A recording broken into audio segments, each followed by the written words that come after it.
halimbawa ng mga term. Iron, kain ka pang tumayo. Sex, is, kulay, number. Very good. Ang mga ka-term, halimbawa ng term ay ang pulis, kulay, at ang mga kulay, pulis, at ang number. Very good. Ngayon naman, bago tayo magpatuloy sa ating talakayan, sino sa inyo ang may mga orasan sa bahay? Sino may mga orasan sa bahay? Nasa mga kamay.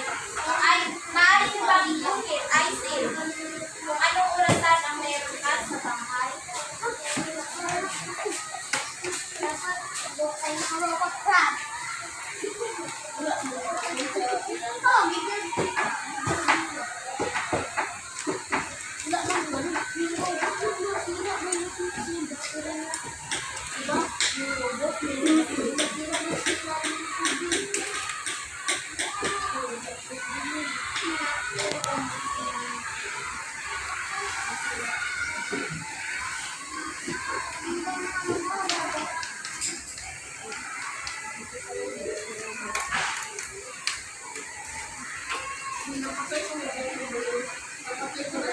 Very good, Isaac. Sige natin si Isaac na barangay clock. 1, 2, 3. 1, 2, 3. Ngayon naman, anong klaseng orasan kaya ito siya? Kaya. Sige natin sa harap. Analog or analog clock. Kaya na siya iba. Sulat mo sa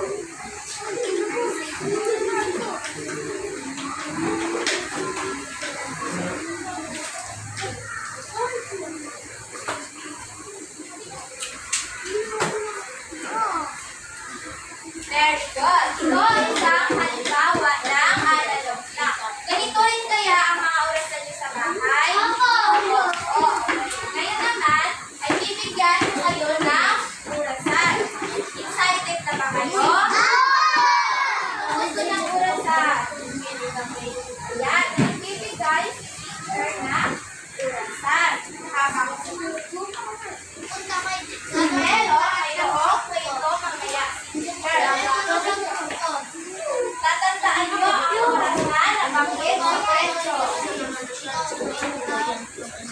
Habang nagkukwento si teacher, dapat tahimik lang kayo mga bata.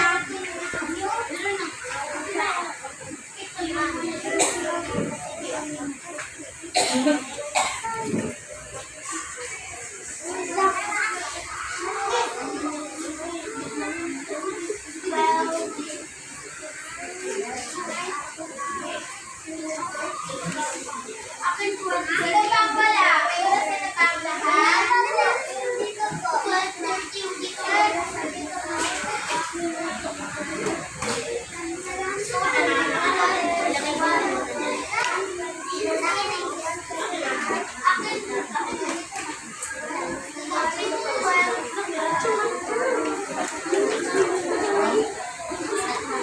Patingin nga ng mga orasan nyo.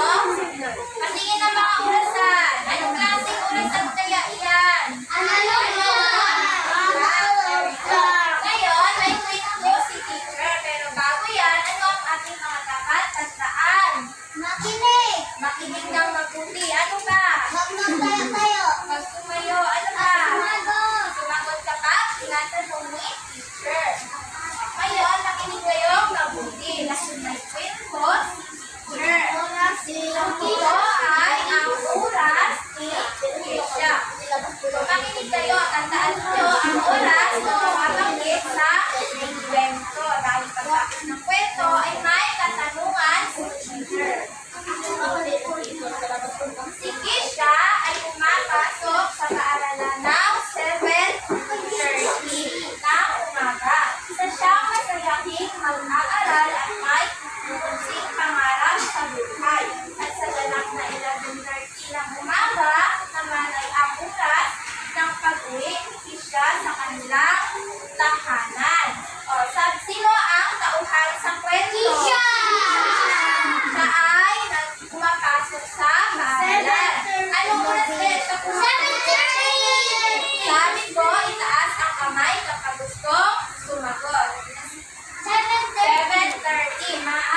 bang isulat ang 7:30 dito sa ating modelo?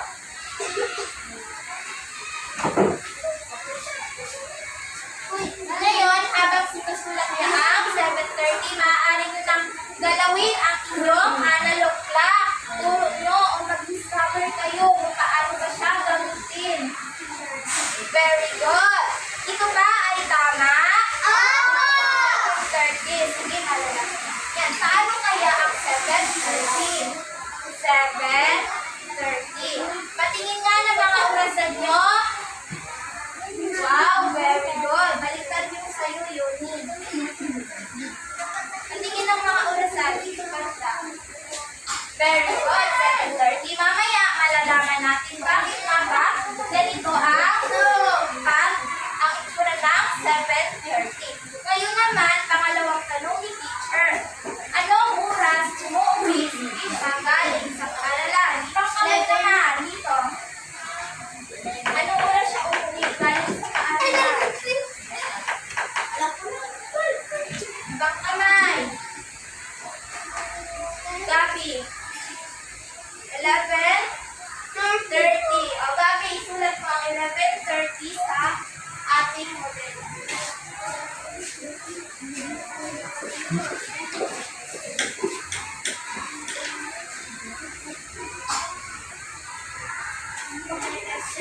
O ngayon, hanapin nyo ang 11:30. Itutok nyo ang haba at maikling kamay sa yung mga orasan. Hanapin nyo ang 11:30.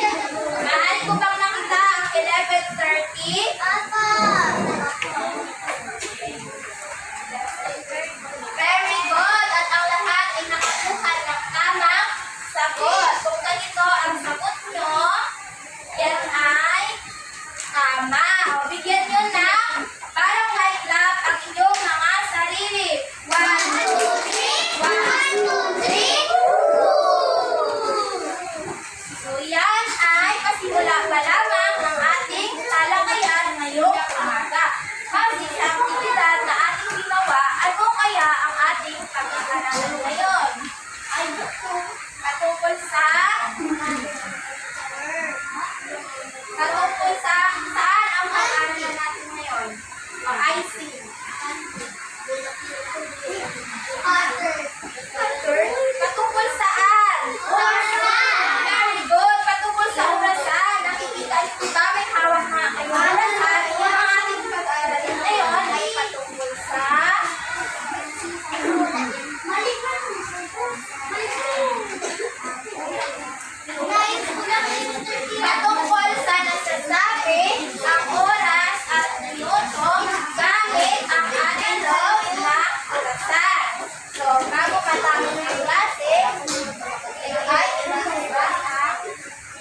ang nagpapakita ng kasalukuyang oras. Halimbawa, teacher, 9:24. So ngayon ay 9:24. Kaya 9:20. Kapag titingin ka sa oras dahil may lakad ka ng 9:20, pagtingin mo 9:20 na ay, sabi mo, 9:20 na pala, aalis na ako. Diba? Mahalaga na mayroon tayong orasan upang malaman natin kung matukoy kung saan tayo, anong oras tayo aalis. So, sinasabi din dito, ang minuto ay ang binubuo ng 60 segundo. So, ang minuto, ang mahabang kamay, ang tutukoy ng minuto. So, ngayon, aalamin natin kung ano nga bang meron sa orasan. So, anong napapansin nyo sa orasan nyo? Anong meron? May mga number. Ano pa? Bilog. Bilog. Bihugis, bilog. Ano pa? Mga kamay. Very good. May mga kamay. Ang ilan ang kamay? Dalawa. May maikli at mahaba. So, ano kaya ang sinasabi ng mahabang kamay? Minuto. Taas ang kamay. Ano? Minuto. Sa maikling kamay naman, Gabi, ano ang sinasabi ng maikling kamay? Ano sinabi ni Gabi? Lumayo ka, Gabi. Oras. Very good. So, ngayon, ang orasan ay may mga numero. So, ito. Nakikita nyo, ilang number meron sa ang orasan? Ilang? 12. Sa isang araw, ilang oras meron tayo? 24. Sa umaga, meron tayo? 12. Itaas ang kamay. Ang susumagot. Zaki. 12. Sa hapon naman, very good, Zaki. Sa hapon, ilang oras meron tayo? Na siya iba. Tumayo. Pag natawag tumayo. Well, very good. So, sa maghapon, meron tayong 24 oras. Sa umaga, 12. At sa hapon, 12. Teacher, paano naman natin bilangin ang minuto? Ganito mga bata, tumingin kayo sa orasan. Tumingin sa mga orasan nyo. Nakikita nyo, may number 1. Nakikita nyo ba, may number 1? Ang number 1 ay ang 5. 5. Sabay-sabay natin bilangin. 5,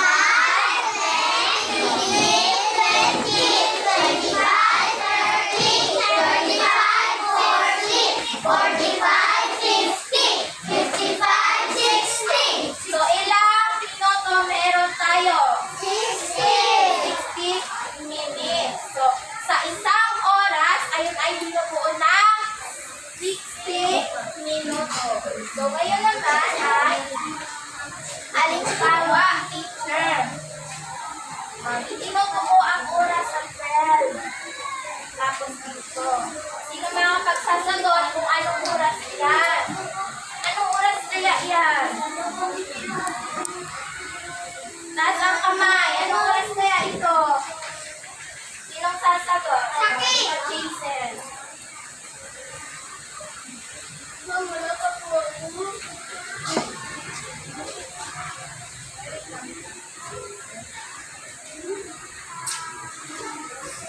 Saan nakatutok ang masikling kamay? Saan naman ang mahabang kamay?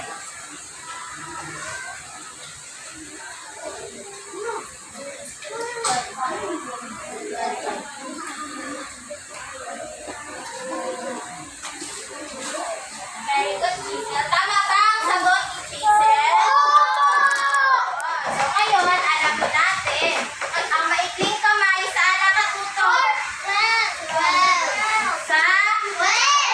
Very good. Sa 12 nakatutok ang maikling kamay. Ang maikling kamay ang nagsasabi ng oras. Very good. Ang mahabang kamay saan nakatutok? Minuto ang kanyang sinasabi. Pero anong numero siya nakatutok? 5. Very good. So pag binilang siya, sabay 5, siya ay magiging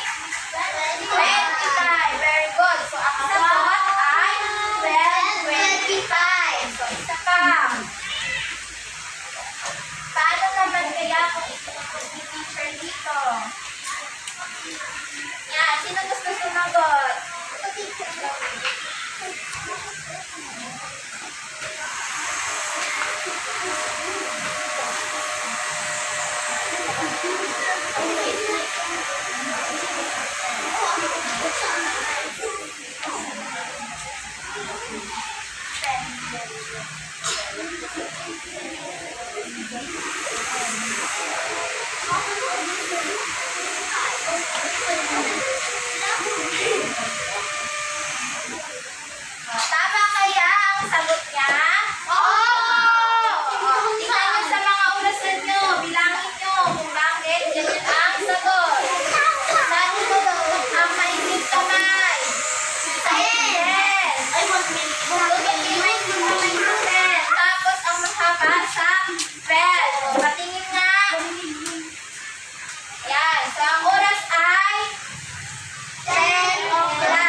o'clock. Tama. Ang magaling naman ng mga grade 2.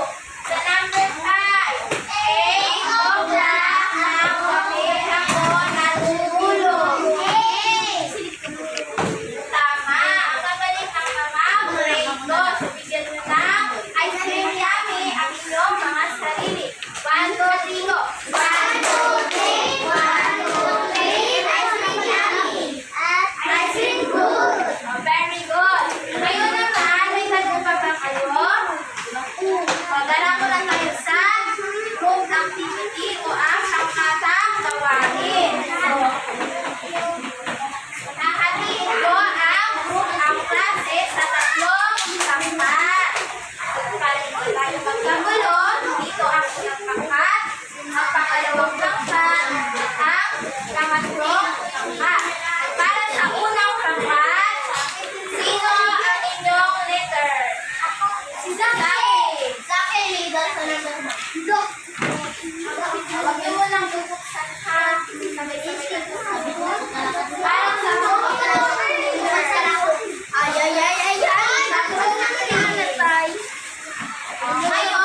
bilis lang. Wala na kayo magsimula.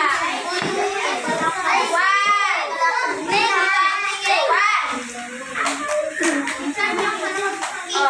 Ngayon, sabay-sabay natin sasagutan. Pagtapos ng pagsagot, ay i-represent ko ito sa harap. So, ibigyan ko kayo ng 5 minuto. 5 minuto para sa pagsagot.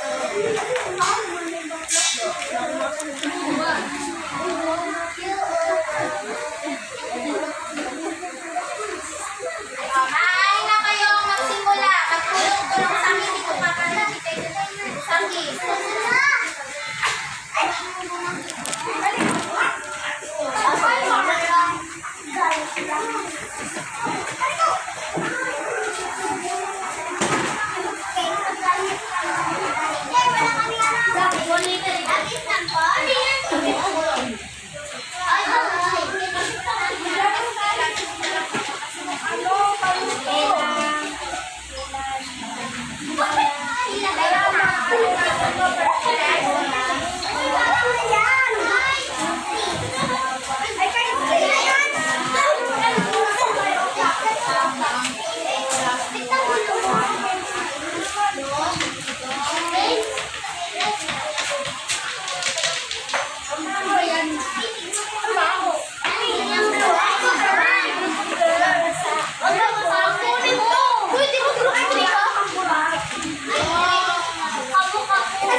Maupo na yung tapos na.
Ano ang unang sagot? Nagasaki. O, ito ang larawan ng Nagasaki. Ang larawan ay may oras na 2:40 o'clock.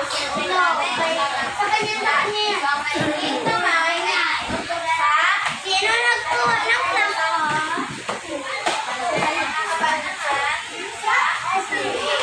Andito na!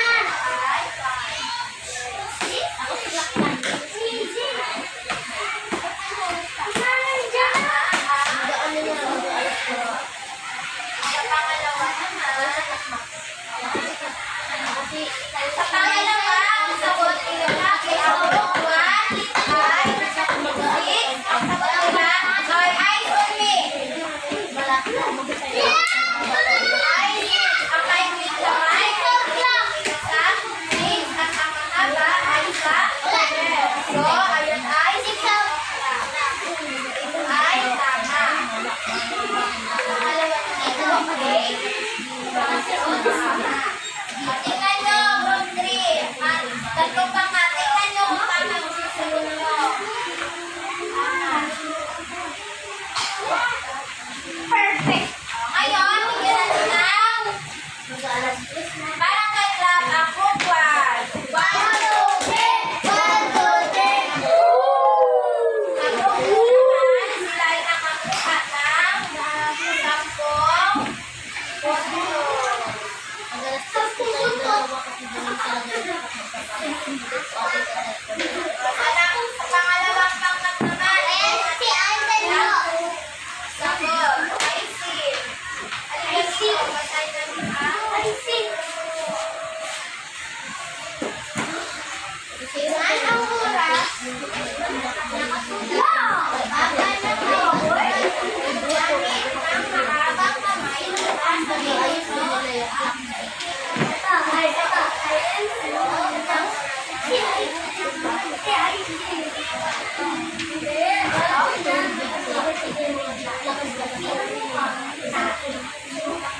ngayon, ito natin ang ginawa ng dalawang tangkas. Tingnan nyo, tingnan nyo kung tama ang inyong ginawa. May oras na ba ay 4 o'clock. Tumingin dito, group 2, babawasan mo yung sa 4 o'clock, ang mainitin ng kamay ay sa 4 at sa 12. So, ito ay tama. At ang pangalawa naman ay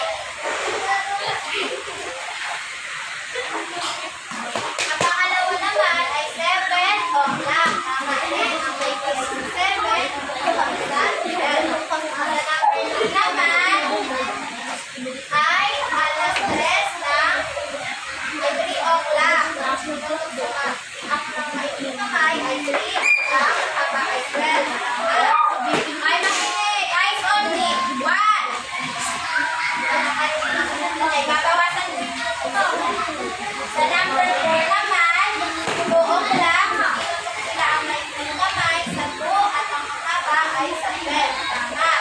At sa number 5 naman, ilang araw, pero ang ulit ay nakatulog dito. Sa number 5 at sa number 5, ang sagot ay 5. Ang sagot ay tama. Dahil ang 5 ay nakatutok. Ang maikling kamay nakatutok sa 5 at ang mahaba ay sa 12. So, bigyan natin ng 10 puntos ang pangalawang pangkat. Bigyan sila na masigaro pa ng pangkat. Alam mo na siya kung palakpakan. 1, 2, 3. 1, 2, 3. Very good. Sa pangatlong pangkat naman, sinong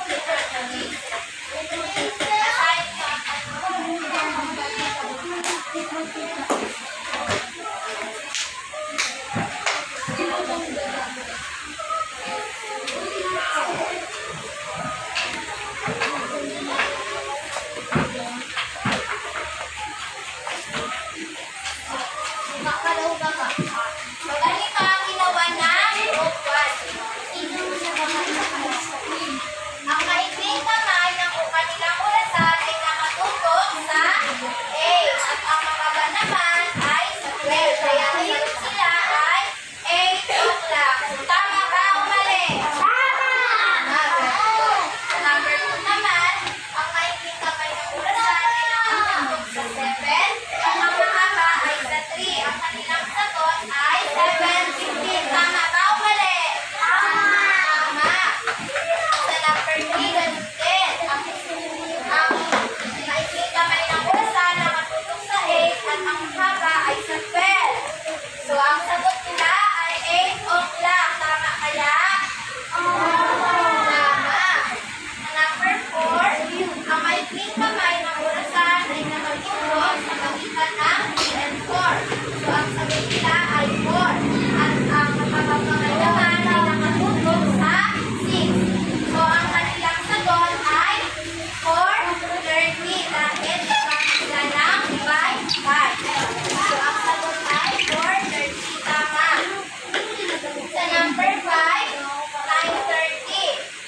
So, ang kanilang sagot ay 9:30. Tama.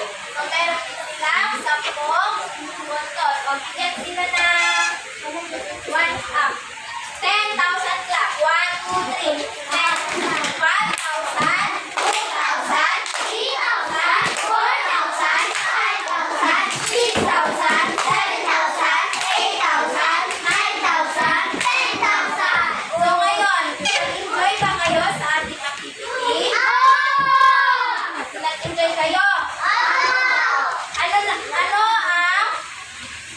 Ano na ba ang iginagamit natin o nakatukoy ang oras? Orasan! Very good, orasan. Mahalaga ba na mayroon tayong orasan? Ano kaya ang kahalagahan ng orasan? Bakit? I see. Bakit mahalaga na mayroon tayong oras? Para malaman ang mga oras. Matulad. Very good. Mahalaga na mayroon tayong orasan upang matukoy natin ang tamang oras ng ating pagtulog, pagising sa umaga, at paglain. So ngayon naman,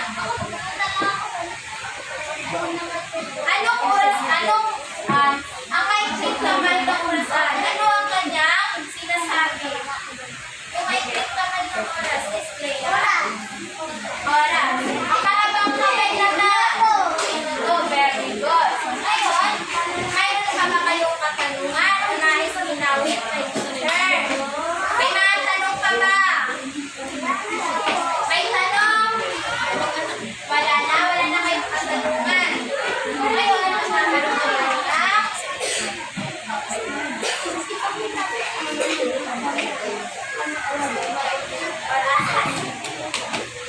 Lagyan niyo ng pangalan. Sabi siya.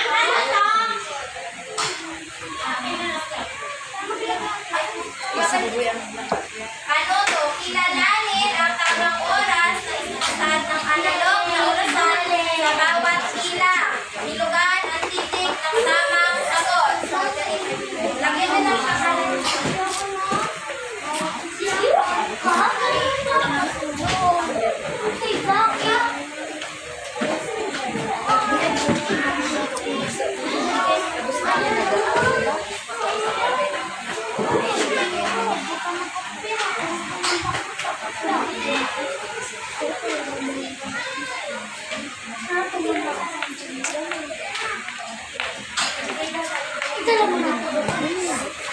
Bigyan mo pa ka ba?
Okay, hindi nyo maklaro yung number. Wala na ako din ako makabasa. Ayan. Nabasa ko pa rin. Tapos ganyan ako.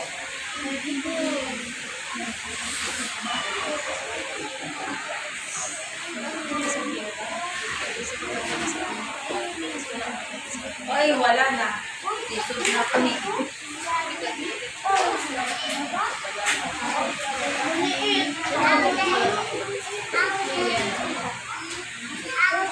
Ayan, nahirap na ako. Hindi, malayo. Maglapit ako. Ito, ganito. Nabasa ko.